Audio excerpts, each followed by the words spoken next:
That means it's time for our last call. State of the Union address brings our nation's lawmakers together to listen to the president's remarks. And over the years, the event has notched some theatrical moments, we'll call them, like former House Speaker Nancy Pelosi tearing up former President Donald Trump's speech after he finished speaking in 2020.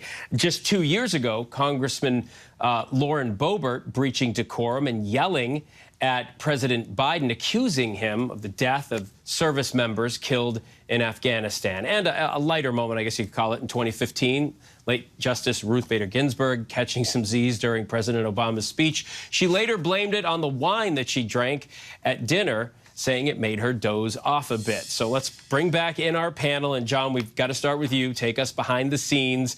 During your time in Congress, what was the most memorable reaction you saw with your own eyes from your colleagues? Well, the most memorable moment was sitting next to John Lewis in my first State of the Union.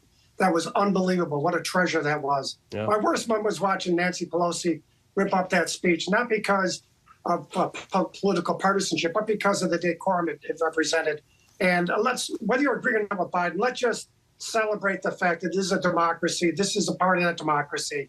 And let's nobody get engaged in cheap theatrics tonight. Enjoy the moment.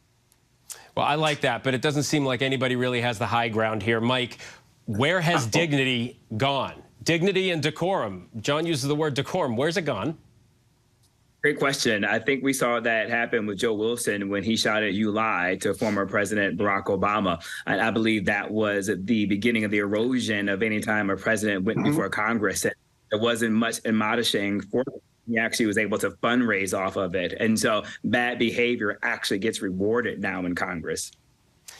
Valencia, House Speaker Mike Johnson has called on his colleagues to behave. There is always that call before the State of the Union, no matter who's speaking. But what do you think happens tonight? It seems to be this is an opportunity, just like in committee meetings where a lot of Congress people will just, get that soundbite to give back to their districts. But what do you think happens tonight? We're seeing Marjorie Taylor Greene there on the screen.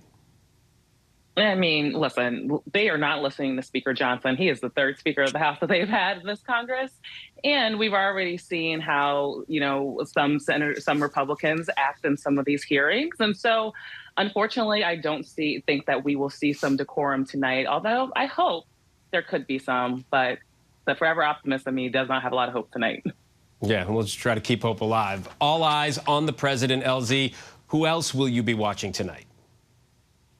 I'm all about the guests, too, because those are also political statements. And I am curious about one thing. Fat Joe was invited to show up because he's been talking about health care, and he was invited by a Democrat. But he's in trouble by a lot of progressives because he bought a pair of Donald Trump's, knockoff shoes. So I'm wondering who he's actually there for.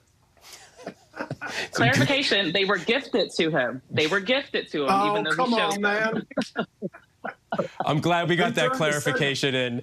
Guys, thank you so much. That's our last call for this half hour. Mike, John, Valencia, and LZ, thank you very much. Hi, everyone. George Stephanopoulos here. Thanks for checking out the ABC News YouTube channel. If you'd like to get more videos, show highlights, and watch live event coverage, click on the right over here to subscribe to our channel. And don't forget to download the ABC News app for breaking news alerts. Thanks for watching.